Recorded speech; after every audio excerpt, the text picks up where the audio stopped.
Hello everyone, welcome to algorithm YouTube channel. आज हम LeetCode का प्रॉब्लम नंबर 3 देखने वाले हैं। प्रॉब्लम का नाम है longest substring without repeating characters. चलिए देखते हैं प्रॉब्लम क्या है, इसको कैसे सॉल्व करते हैं, उसको अंडरस्टैंड करते हैं। अब ये प्रॉब्लम को अच्छे से देखना। प्रॉब्लम क्या बोल रहा है? Longest substring without repeating characters. क्या given a string S, find the length of the longest substring without duplicate characters. Problem बड़ा सिंपल है। प्रॉब्लम को क्या, प्रॉब्लम स्टेटमेंट क्या है कि हमें एक इनपुट स्ट्रिंग रहेगा। स्ट्रिंग में हमें ये पता लगाना है कि उसका सब स्ट्रिंग कितना, सब स्ट्रिंग रिपीटिंग नहीं होना चाहिए, डिस्टिंक्ट होना चाहिए, और उसका मैक्सिमम लेंथ क्या है।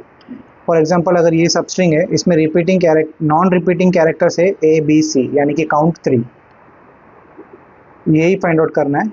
यानी कि इसमें दूसरे भी रिपीटिंग कैरेक्टर्स है, बी सी है, ये है, सी ए बी, ये भी एक रिपीटिंग कैरेक्टर है, लेकिन काउंट सबका 3 है, तो मैक्सिमम हमें काउंट रिटर्न करना है, तो इसमें 3 आ गया। होप आपको प्रॉब्लम स्टेटमेंट समझा रहेगा। अभी हम अंडरस्टैंड करते हैं इसको कैसे सॉल्व करेंगे स्टेप बाय स्टेप। इसका सूडो कोड देख लेते हैं।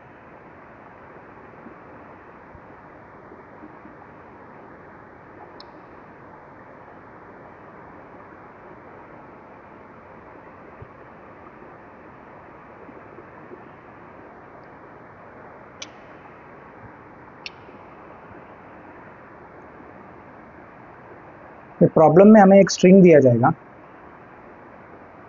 ए B C D, A B सी।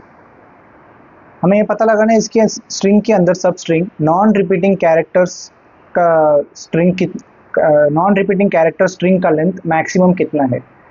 यानी कि ये स्ट्रिंग, अब देखिए, ए बी सी भी एक नॉन रिपीटिंग सब स्ट्रिंग है, बी सी भी एक नॉन रिपीटिंग सब स्ट्रिंग है, सी बी ए भी नॉन रिपीटिंग सब स्ट्रिंग है, और ए बी सी इधर भी नॉन रिपीटिंग सब स्ट्रिंग है। तो मैक्सिमम कितना हुआ? 3।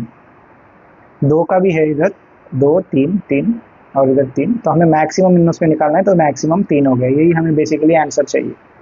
तो हम इसको सॉल्व करने के लिए डिक्शनरी डेटा सेट यूज़ करेंगे, जो कि कंटेन्स है क्या element big O of 0 time में देता है। इसलिए हम डिक्शनरी यूज़ करके इसको सॉल्व देखते, सॉल्व कैसे करते हैं। पहले हम क्या करेंगे, एक डिक्शनरी पहले हम 2 पॉइंटर डिक्लेयर करेंगे, स्लो पॉइंटर और फास्ट पॉइंटर। दोनों का स्टार्टिंग पॉइंट 0 इंडेक्स में रहेगा। अभी हम क्या करेंगे, एक डिक्शनरी डिक्लेयर करेंगे। ठीक है, डिक्शनरी में हम ये स्टोर करेंगे कि एक एलिमेंट ए को कैरेक्टर, और एक कैरेक्टर कौन से इंडेक्स में है वो इंडेक्स स्टोर करेंगे, यानी कि 0। तो हम बेसिकली क्या करेंगे, फास्ट पॉइंटर इधर से एक फॉर लूप लगाएंगे इस डायरेक्शन में, और एक फास्ट पॉइंटर को इधर रखेंगे और देखेंगे कि 0th एलिमेंट इस डिक्शनरी में प्रेजेंट है कि नहीं। स्टार्टिंग में कुछ इसमें नहीं रहेगा, तो नहीं रहेगा, तो हम ऐड कर देंगे a,0। तो फास्ट पॉइंटर को आगे बढ़ाएंगे, बी का चेक करेंगे बी प्रेजेंट है क्या, नहीं, वो भी प्रेजेंट नहीं है, तो बी को इसमें ऐड कर देंगे, बी का इंडेक्स इसमें 1, और फास्ट पॉइंटर को एक स्टेप आगे बढ़ा देंगे। अभी इसके बाद फिर से फास्ट पॉइंटर आ जाएगा सी में। सी में आने के बाद इसमें हम फिर से सी को चेक करेंगे, नहीं है, तो सी को ऐड कर देंगे, सी का इंडेक्स है 2। तो हम फिर से बी, फास्ट पॉइंटर को बढ़ा के फिर से आ जाएंगे, बी आ जाएगा। तो बी आने के बाद इस पे देखो, पहले से बी प्रेजेंट है, तो बी अगर प्रेजेंट है तो ये नॉन डिस्टिंक्ट का प्रॉपर्टीज मैथ, नॉन डिस्टिंक्ट नहीं है, बी फिर से रिपीटेबल है। तो हम क्या करेंगे, बी इंडेक्स तक स्लो पॉइंटर का वैल्यू को बढ़ा देंगे। स्लो पॉइंटर 0 में था, तो अभी आ जाएगा ये बी प्लस 1 पे, यानी कि सी पे आ जाएगा। तो सी पे आने के बाद फिर से हम बी चेक करेंगे, बी तो इसमें है, लेकिन हमारा करंट लेफ्ट पॉइंटर इससे बड़ा है, बराबर। तो लेफ्ट पॉइंटर बड़ा है, तो फिर से हम इसमें बी का लेटेस्ट इंडेक्स अपडेट कर देंगे। बी का लेटेस्ट इंडेक्स क्या है? 0 1 2 3, यानी कि 3 इधर आ जाएगा। अभी आने के बाद मैक्सिमम वैल्यू हम तब तक इधर स्टोर करते जाएंगे। मैक्सिमम वैल्यू अपना क्या रहेगा, left minus right equal to 1। ये हमारा मैक्सिमम जितना सब स्ट्रिंग बन सकता है वो वैल्यू हम इसमें एक वेरिएबल में स्टोर करते करते आएंगे। ऐसा करते करते फास्ट पॉइंटर फिर से ए पे आएगा, ये तो इस पे है, लेकिन लेफ्ट पॉइंटर ए से बड़ा है, यानी कि स्लो पॉइंटर ए से बड़ा है, तो हम इस ए का पॉइंटर को अपडेट कर देंगे ए इस इंडेक्स से 0 1 2 3, यानी कि ये हट के 4th हो जाएगा। तो हम ए को फिर से इसका लेंथ वेयर लेंथ मैक्स से अपडेट कर देंगे। ऐसा करते करते हमें मिल जाएगा, जब इधर तक आएंगे हमें मिल जाएगा कि वेयर का वैल्यू मैक्सिमम हमें 3 मिलेगा। यही कोडिंग अप्रोच है, इसको स्लाइडिंग विंडो एल्गोरिदम बोलते हैं। स्लाइडिंग विंडो एल्गोरिदम बेसिकली क्या करता है, स्लो पॉइंटर और फास्ट पॉइंटर, दो पॉइंटर रहते हैं। ये पॉइंटर में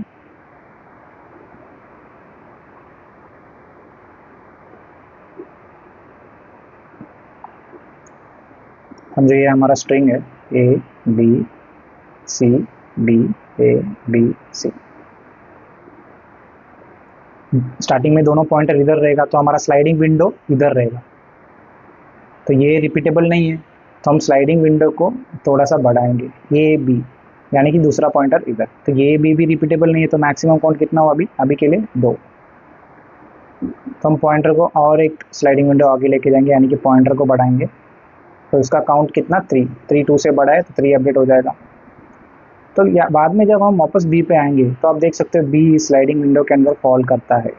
तो हम ये पॉइंटर को इधर से हटा के b+1, यानी कि इतना हमारा विंडो, अभी करंट विंडो इतना हो जाएगा। तो इसका मैक्सिमम क्या है 2। तो मैक्सिमम 2 3, अभी तक कितना नॉन रिपीटेबल सबस्ट्रिंग बड़ा देखे थे 3, तो मैक्सिमम हमें इनमें से 3 ही मैक्स है, तो 3 ही मैक्सिमम रखना है। बेसिकली यही इसके पीछे आइडिया है, स्लाइडिंग विंडो एल्गोरिदम बोलते हैं इसमें। अब हम देखते हैं इसको कोडिंग में कैसे इंप्लीमेंट करेंगे, डिक्शनरी यूज करके और C# प्रोग्रामिंग लैंग्वेज में। वो सेम प्रॉब्लम को हम अभी कोड करके देख लेंगे एक बार कि वो कोड में दिखता कैसे है और सॉल्व और अप्रोच कैसे है अपना। पहला हम एक डिक्शनरी डिक्लेयर करेंगे। डिक्शनरी का नाम क्या रखेंगे, लास्ट सीन।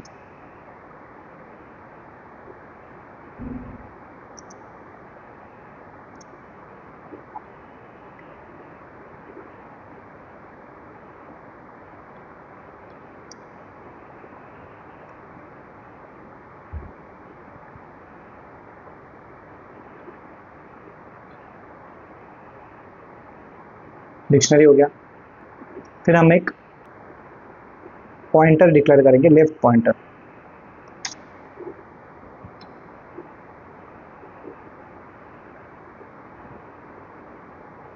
और इंटीजर आंसर, जो कि हमारा ये फाइनल आंसर इसमें स्टोर होगा। हम अभी एक सिंपली एक फॉर लूप लगाएंगे।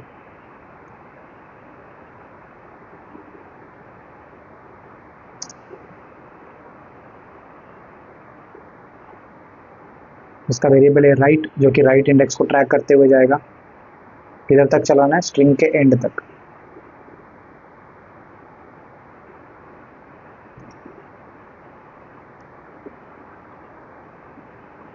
ये होने के बाद हमारा पहला स्टेप रहेगा कि लास्ट सीन में वो कैरेक्टर प्रेजेंट है कि नहीं। हम एक इफ कंडीशन लगाएंगे, इफ लास्ट सीन डॉट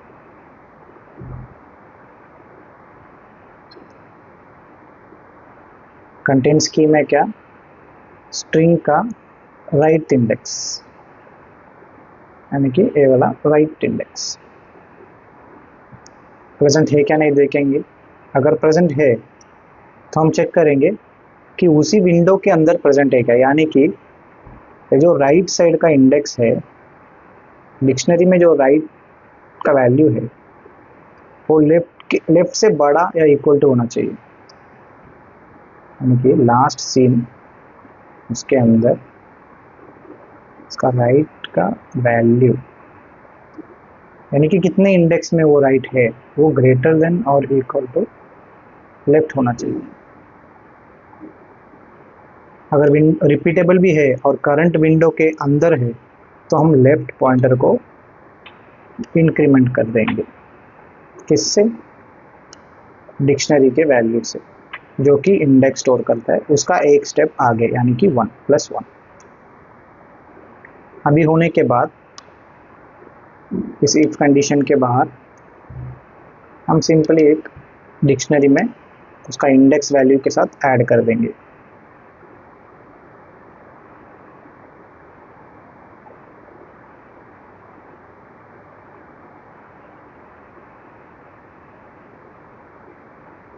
उसका स्ट्रिंग का इंडेक्स वैल्यू और उसका करंट इंडेक्स।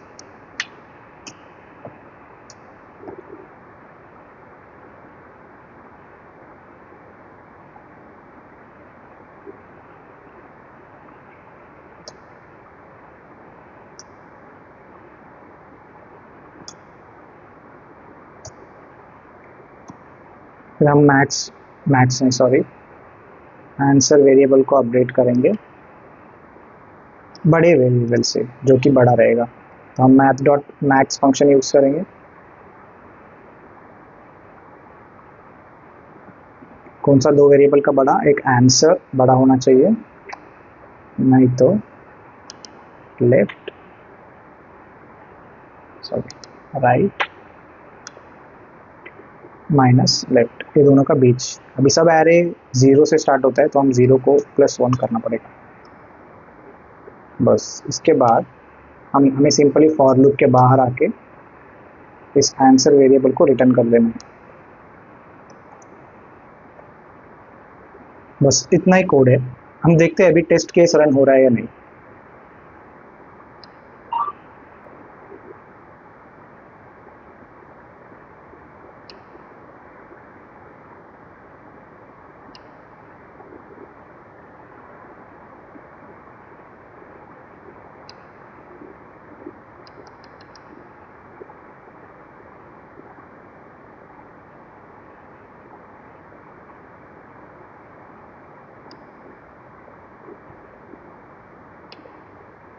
सॉरी हमने लॉगिन नहीं किया। हम देख लेंगे टेस्ट केस सक्सेसफुल रन हो रहा है नहीं।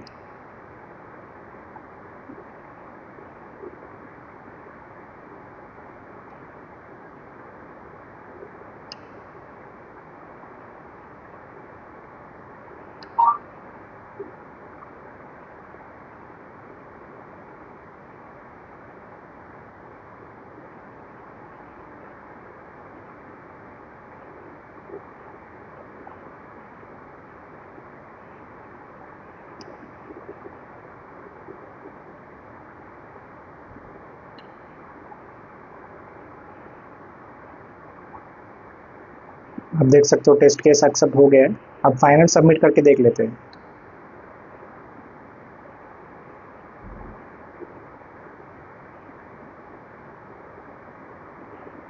अभी आप देख सकते हो कि हमारा सॉल्यूशन एक्सेप्ट हो गया है और 20% लोगों को बीट कर रहा है C# लैंग्वेज में।